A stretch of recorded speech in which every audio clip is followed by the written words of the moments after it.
Dumper partylist Representative Claudine Bautista is moving on from the online controversy stirred by her wedding photos.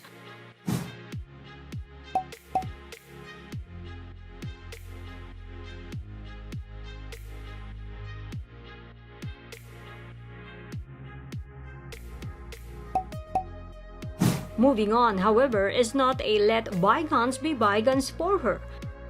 In her statement, Bautista hinted legal action against people of influence.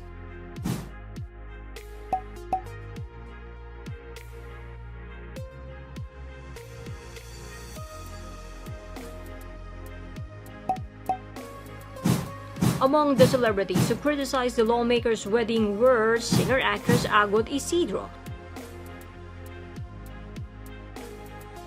actor Enchong,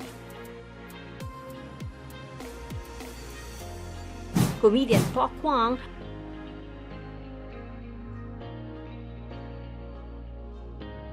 and comedian talent manager Ogie. Enchong has already issued a public apology.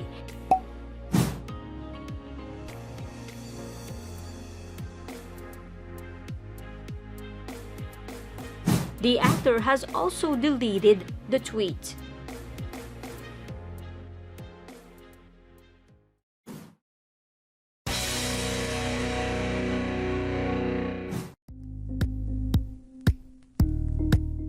Thank you for watching Politico TV. Please like and subscribe to our channel for more videos.